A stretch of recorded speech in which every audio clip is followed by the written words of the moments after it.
Bienvenidos a Contraseñas, la radiografía para conocer la vida secreta de los escritores. Nuestro invitado de hoy nació en la Ciudad de México en 1946, en un barrio que él mismo ha calificado de José Agustinesco.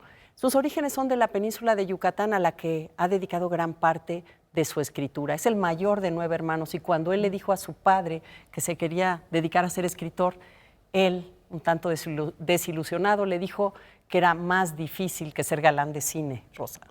Bueno, en cierta forma tenía razón, más bien desde cualquier perspectiva. Tuvo también en su adolescencia, en su juventud, arranques místicos porque estudió en un colegio de alguna manera religioso. Sin embargo, él dice, no sé si le creemos, que es totalmente ajeno a sentir envidia, ira y celos. William Trevor, uno de sus autores favoritos, dijo alguna vez que para ser narrador, además de cuentista, debía ser novelista, y él es ambas cosas. ¿De quién estaremos hablando? ¿Ya lo adivinaron? Nuestro invitado es Hernán Lara Zavala. Bienvenido, Hernán. Hernán, qué gusto que estés aquí. Qué gustazo. Amigas, colegas, admiradas. Muy querido. Sensacional tenerte aquí para conversar, Hernán. No, más contento estoy yo. Si se trata de pelearnos, Nos peleamos. Oye, Hernán, tú creciste en la Colonia del Valle, que en efecto, como dijo Mónica, pues está muy ligada a la literatura de José Agustín, cuyo de perfil está cumpliendo 50 años ahora. Sí, bueno, de hecho no solo de perfil, gazapo también ocurre en la Colonia del Valle. Y un poquito toda la jerga que utiliza José, conste que voy a hacer una aclaración.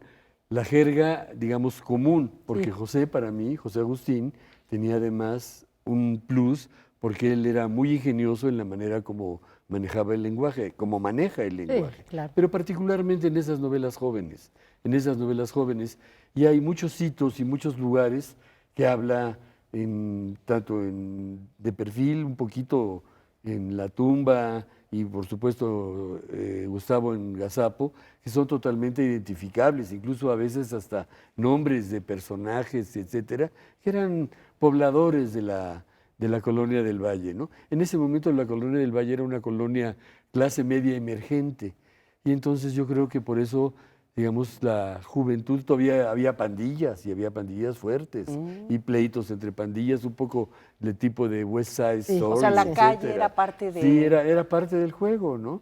Todavía había una diferenciación entre uni y poli, había una serie de atavismos pequeños, un poquito de machismo, un poquito de miedo a las mujeres, pero bueno, todavía eso se percibe muy bien en esas novelas de la onda, dadas por la onda, aunque yo siempre digo que el gran escritor de la onda pues es José Agustín. Ah, claro, claro que sí. Pero de alguna manera tú, entonces, en este momento del que nos estás hablando, Nicolás San Juan 1252, ¿verdad? Tú no sabes que quieres ser escritor, pero hay una palabra, a mí me gusta mucho lo que has dicho, que tiene que ver con la palabra pastel. O sea, descubres que las palabras tienen un sentido más allá. Cuando tu mamá te dice, te habla... ¿Cómo te acuerdas de eso, Mónica? Pues te anduvimos googleando. No, porque es que dice mi mamá que cuando yo cumplí 1 año, en esta confidencia que estamos haciendo aquí entre nosotros, yo ya sabía hablar. Aprendí primero a hablar que a caminar. Mi mamá además era... eso, sí. Que es cosa que es rarísima. Es raro, muy raro. Muy raro. Y entonces cuando me hicieron, yo era el mayor, esa parte de la primogenitura que tiene, oye, una parte positiva y una parte negativa, pero bueno, entonces mi mamá me decía, te van a traer un pastel, y entonces yo no identificaba lo que era un pastel, como tampoco identificaba lo que era la luna, etcétera, pero eso siempre me lo contaba mi mamá, que la palabra... Cuando yo decía, ya llegó el pastel, ese no es el pastel, no, es una tambora. Sí, porque llegaban... O sea, todo era un pastel, digamos. Sí, parecía un pastel, pero no. Ya cuando llegó el pastel, evidentemente tú vas a ver qué pensé yo, pero bueno. Pero el 68 te marca, cuando estás estudiando ingeniería, ¿no? El 68 para mí fue fundamental, muy fundamental. Mira, voy a hacer un pequeño antecedente. Mi mamá era muy buena narradora oral, o sea, era una gran contadora de cuentos, no escribía. Pero cuando ella iba a ver, por ejemplo, obras como El viejo y el mar, La que no quería morir, de Susan Hayward, etcétera. Ella nos contaba, no solo a nosotros como hijos, a sus amigas. Después ellas iban a ver la película y me dijo, oye, me gustó más cómo la contaste tú, de que cómo fue la película. Entonces yo creo que de ahí venía un poquito, de ahí viene. También del lado de mi padre, yo vengo de una familia, digamos, aunque vienen de estos pueblos recónditos de la península de Yucatán, sobre todo de la parte de los chenes, pero de algún modo tengo tíos historiadores, tíos poetas, tíos que escriben, que escribían. Entonces, son esas cosas que uno va, ¿sabes qué? Sin querer, acumulando y tienes que descubrir. Entonces, para contestar tu pregunta, mira, para mí 68 fue sobre todo una revolución, de veras, sobre todo vocacional. La oportunidad que me brindó el 68, además de tratar de entender pues lo que estaba ocurriendo en el país, porque era el movimiento estudiantil, tenía en ese momento yo 22 años, creo, pero sobre todo me sirvió a mí particularmente para hacerme esta famosa pregunta que es, ¿qué quiero ser? ¿Por qué soy lo que soy? Y de veras quiero ser, yo estudiaba ya ingeniería, ¿de veras quiero ser ingeniero? La pregunta, ¿de veras quiero ser ingeniero? Pero ¿por qué fue el 68 el que te hizo preguntarte? Porque, ¿sabes qué? Porque me dio Ajá. la huelga, Ajá. me dio la oportunidad, yo digo, de levantar la cabeza y voltear para atrás. Y debo ser honesto, nunca me sentí totalmente feliz entre los ingenieros. O sea, que es una carrera muy, muy completa, muy interesante, me gustaba más el álgebra que la física, etcétera, pero yo sabía que esa no podía ser mi vocación. Yo ya lo intuía. Y entonces la oportunidad que tuve fue, de pronto, una profesora una profesora de italiano, fíjate, me dio el consejo, yo quería romper, era muy, muy de la época, decir, o todo o nada, voy a romper con ingeniería y me voy a letras. Y me dijo, no, usted tiene la oportunidad, ¿en qué año va? Estoy en tercero, tiene la oportunidad de hacer una carrera simultánea, métase a letras y a ver si lo aceptan. puede. Y sí, pude. Así que estudiaste las dos Estudié cosas. simultáneas. Mira. Es decir, pero ya iba más Ajá, adelantado ajá. en ingeniería. Y ya cuando empecé a estudiar letras, me sentía como Clark Kent y Superman. O sea, Con tu cuando iba a doble ingeniería vida, era sí. Clark Kent y cuando estaba en letras ya era Superman. Me quitaba, oye, la corbata y el saco. Y ya. Pero oye, si no hubieras tenido un maestro como el Papayo ahí en el CUM, que no era nada estimulante para la parte. Digo, porque los maestros en la prepa pueden marcar y definir nuestra Sí. vocación, ¿no? Yo no Pero tuve- también un escritor después te la puede hacer que vuelva a su cauce, porque así como está el Papayo, también Juan José Arriola hay un momento en el que lee lo que escribes y te dice de escritor a escritor. Lo que usted sí, está sí haciendo me es dice literatura. eso, claro. Yo creo que eso Fíjate, te marcó no, definitivamente. lo que pasa es que, qué curioso, durante la secundaria y la preparatoria, la literatura, me gustaba leer, pero no me gustaba la materia literatura, porque ya sabes, creo que hay una deformación muy grande que te ponen en el examen qué escribió Juan Ruiz del Alarcón, en qué año nació Cervantes. Claro, historia de la literatura, Que en en realidad datos, ¿no? no tiene nada que ver con la lectura. También cuando estuve en el CUM, en la prepa, tampoco le caía yo bien a mi maestro de literatura. Fíjate nomás qué paradoja. Pero hoy sí me hizo un favor. Un día me puso a escribir sobre Macbeth, más bien a exponer en clase Macbeth de Shakespeare, y eso nunca se me olvidó. Y todavía algunas frases hasta las recuerdo. Pero, y ahorita volviendo a lo que decías tú, Rosa, para mí fue muy importante cuando yo entré a la facultad. Yo ya no iba buscando echar relajo ni nada, voy a buscar a los buenos profesores. Y entonces fue cuando entré con Arreola. Entré con Arreola, ya no era el profesor, digamos, de Mester y de los pequeños grupos que él tenía, sino era profesor de la facultad. Sí, Y qué era un lujo, ¿no? profesor hecho y derecho. Yo siempre lo he dicho, creo que te lo he comentado a ti, Mónica, de todos los escritores que yo he conocido, Juan José Arreola para mí es el único que tiene destellos de genialidad, como yo entiendo la genialidad. O sea, que no es nada más talento, digamos, no es súper talento como pueden ser tantos. De todos los que he conocido, Paz, Aramado, etcétera, destello de genialidad el de Arreola. ¿Pero en qué radica? ¿La puedes No, definir? sí, claro. No, te voy a decir en qué. Bueno, primero en su extraordinaria memoria, un poquito también en su parte ciclotímica que podía estar unos días La muy, euforia. ¿qué te diré? No solo en la euforia, muy inspirado. A veces llegaba a clase y decía, díganme de qué quieren que les hable y les hablo. Y cuando hablaba de Rilke, hablaba de Proust, hablaba de Sor Juana, hablaba de López Velarde, no sabes cómo se iluminaba.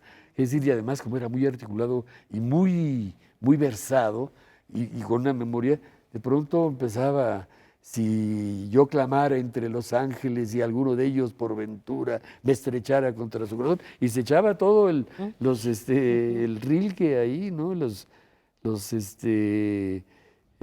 poemas de Rilke. Entonces, eso fue para mí muy importante. Pero también yo me metí sobre todo a la clase de creación literaria. Y fue ahí donde me dijo esa frase.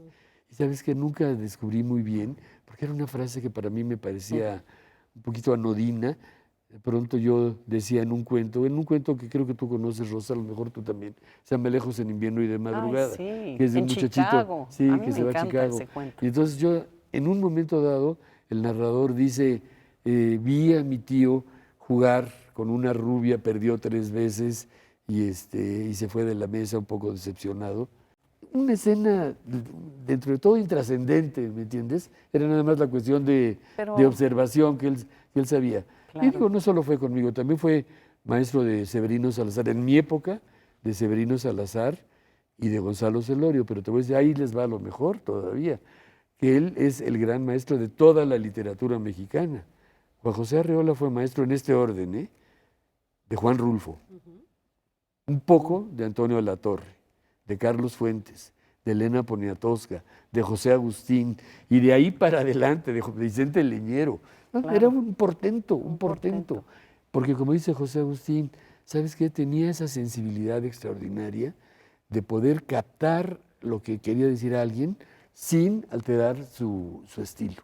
Y eso era extraordinario. Digo, imagínate a Arreola leyendo La tumba y José Agustín siendo Sipi y Nopi, así como dicen ahora los jóvenes, Sí. Sip y Nop, así, pero él era Sipi y Nopi, que era más Claro. afectado, y se lo dejó tal cual. Sí, al contrario, diciendo lo voy a editar así, Sí, porque en esa forma de utilización del lenguaje es donde está ese estilo particular de así, José Agustín, así. esa manera de Oye, narrar. pero tú imagínate, qué estilos tan diferentes. Elena, Leñero, Claro. Agustín, luego Fuentes, Alatorre, oye, luego bueno. Gonzalo, Pacheco, oye, Gonzalo, bueno, la historia de Pacheco. Pero bueno, Hay mucho que contar. hay mucho que porque contar de Juan Arreola. García Ponce es otro escritor que a ti te hace ya definir tu vocación, ¿no? Sí, porque con Juan me pasó una cosa que ocurre en la vida y que es, la verdad lo siento, los regalos que te da la vida.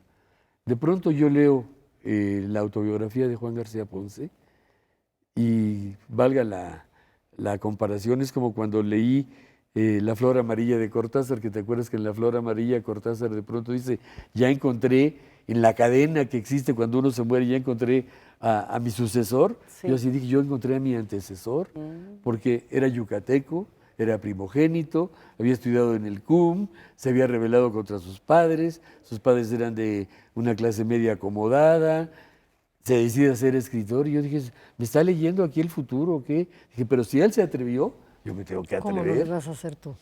Bueno, pues quédense, no se vayan, vean esto y espérenos para escuchar a Hernán Lara Zavala al regreso.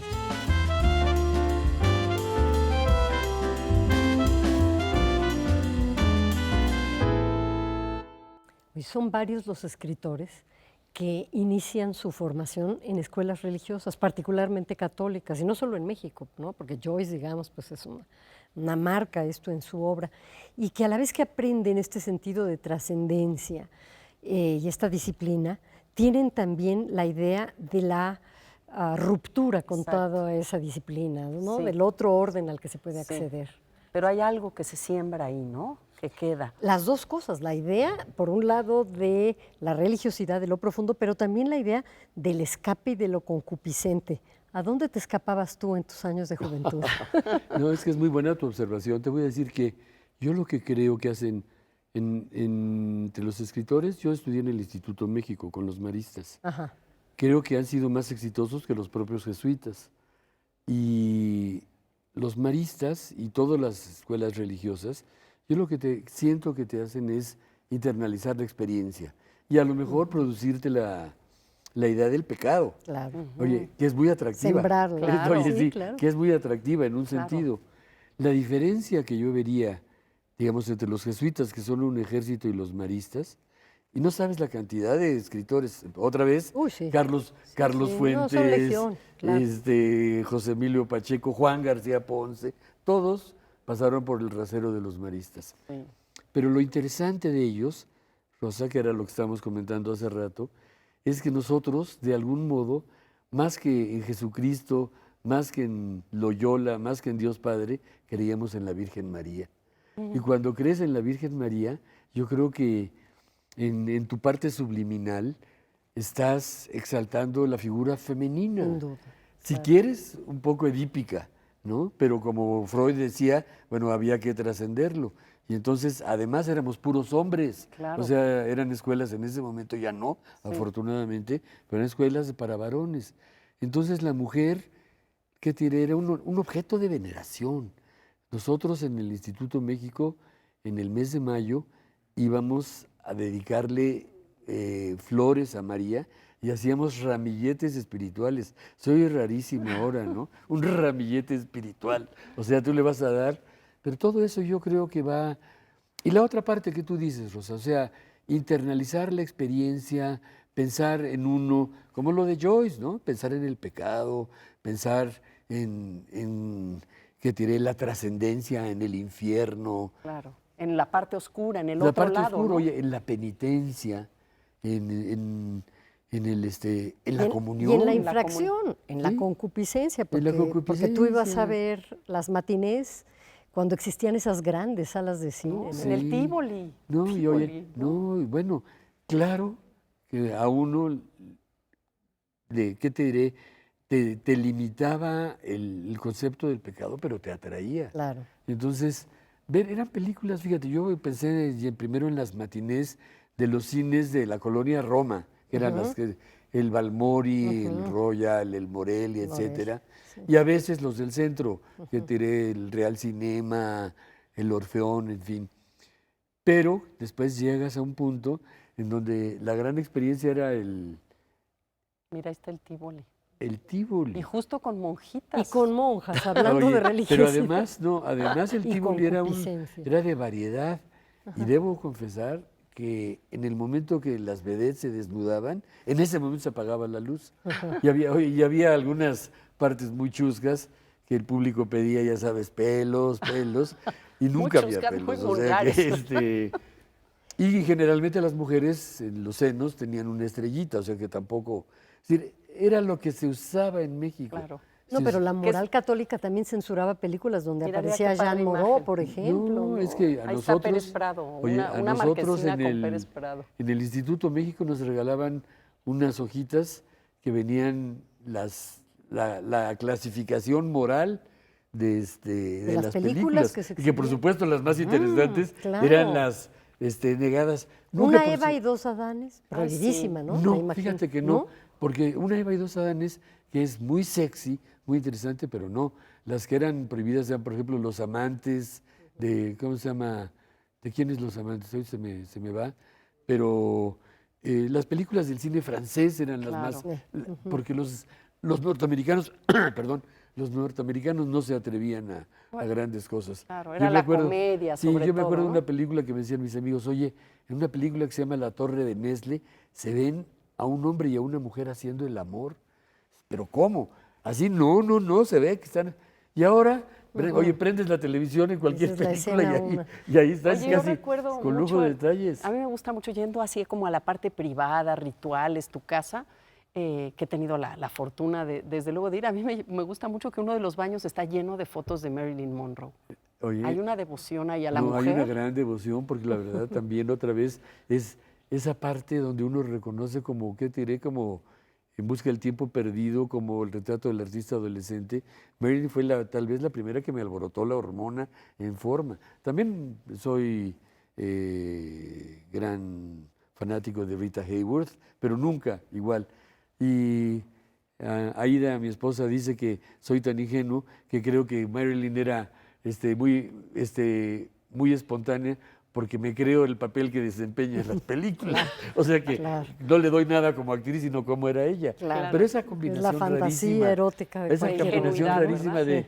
de, oye, ingenuidad, Candor. sensualidad, candor y belleza, porque era muy belleza, bella. claro. Y si la ves con calma, no era exagerada en ninguna de sus partes del cuerpo, ni siquiera en su cara, ¿me entiendes? No era como podía ser, no sé, Olga Briskin, o etcétera, etcétera. Estaba muy bien proporcionada. Y cuando leí el libro de Joyce Carol Oates, dice que ella vio el vestido que ella, con el que se vistió cuando fue a Corea a hacer un espectáculo para los Marines. Dice, y era muy pequeñito, fíjate, muy pequeñito era el vestido.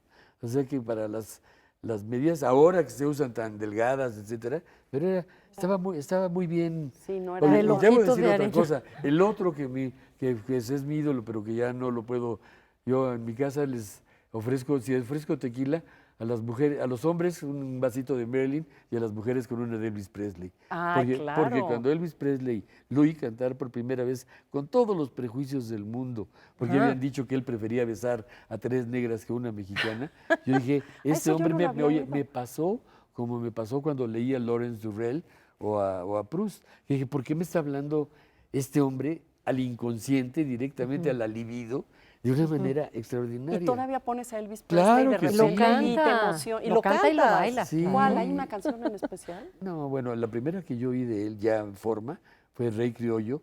Y de Sí, veras yo dije, sí. oye, yo dije, qué bruto. ¿Qué? Y luego cuando vi la película, no lo puedo creer. Todavía a mi nieto le dije, a ver, vamos a ver una película tú y yo, para que veas cómo cantaba ese señor. Y fue ¿sabes qué? Fue el inventor del rock and roll.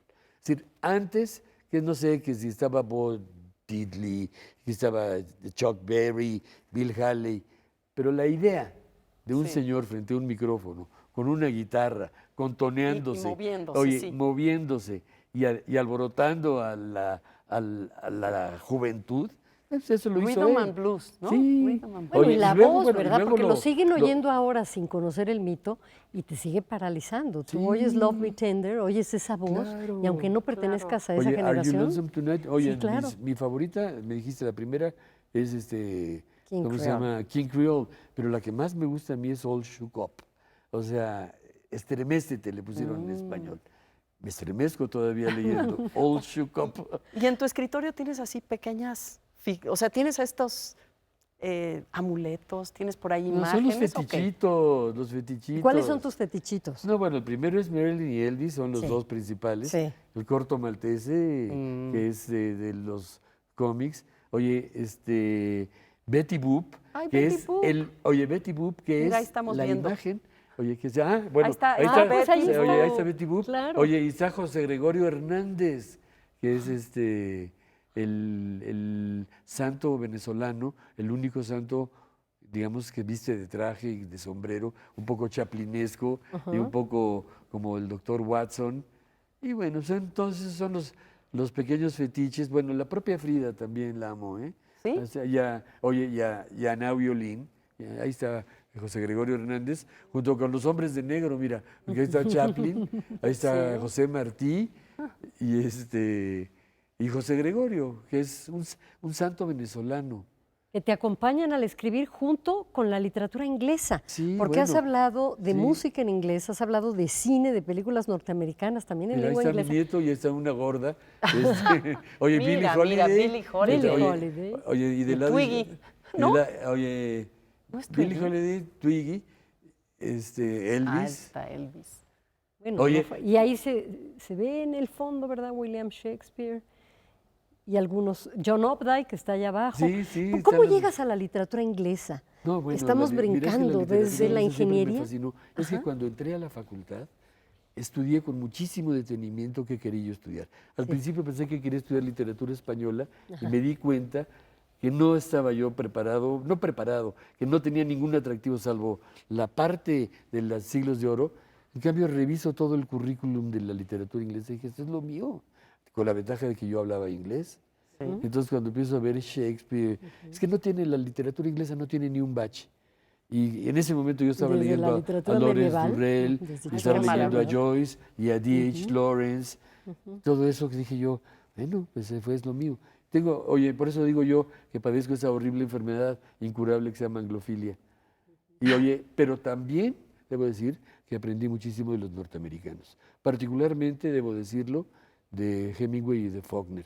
Con ellos aprendí para mí lo que quería hacer un buen cuento, ¿no? Claro. Y después con Updike, ahorita que Porque decías. además has escrito cuento con muy buena fortuna y has elaborado teorías alrededor del cuento y muy al estilo, yo creo que norteamericano, en esta norteamericano. posibilidad de que la pieza sea todo, ¿no? Sí. Por cierto que por ahí debe estar también William Trevor, yo creo, ¿no? En alguno de los libros. no, en alguno ahí en mi escritorio creo que hay una foto. No, en la parte de abajo de mi casa donde está el piano, ahí salgo en una foto con William Trevor. Oye, estamos de frente uno contra otro y digo, no, todavía me falta mucho. Todavía estoy muy chiquito. Además de todos estos autores que mencionaste, yo siento que hay un libro, el más reciente tuyo, en el que está Henry Miller en el fondo también. Macho de Viejo. alguna manera estamos leyendo Sí. detrás de Macho Viejo a Oye, Henry mira, Miller. es que a hay los 80 años. muchas pequeñas referencias. Sí. La primera, yo diría, sí, lo digo con un gran respeto, es Hemingway, porque es un anti-Hemingway, es un anti-Hemingway. O sea, es la no otra va a manera. pescar, ¿Eh? digamos, no va a sacar el pez. No, es decir, no ve a la naturaleza como lo veía Hemingway, como alguien a quien vencer, sino alguien con quien...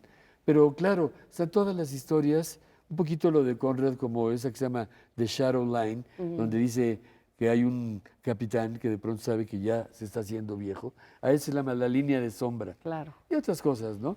Pero bueno, ¿sabes qué? Que me quedé muy satisfecho con esa novela, un poquito, ¿qué te diré? Irreverente en un sentido, pero yo espero que ninguna de ustedes dos, amigas queridas, No. piense que es una novela de macho. Bueno, desde No. el título, a eso me quería yo referir, lo irreverente que pensaron tus editores que era un título como este, que es una confesión, es de pronto, pues sí, abrirse. Pues sí, porque lo que pasa es que yo espero, te digo, los dos están desprestigiados, los dos nombres, el macho y el viejo. Es decir, el macho como macho mexicano y el viejo porque ya tiene muy poca resonancia tiene muy poca resonancia la edad de más de 60 años. Claro, pero No ¿sabes se qué? pierdan ustedes, Macho Viejo. Yo creo que una manera de entrar en sintonía con una sabiduría, con una ternura y con un momento de la vida en una novela vertiginosa. Y nos vemos en el próximo programa de Contraseñas. Gracias, Muchísimas gracias, No, Hernán gracias Lara, a ustedes, por estar qué aquí con placer y nosotros. qué delicia, gracias.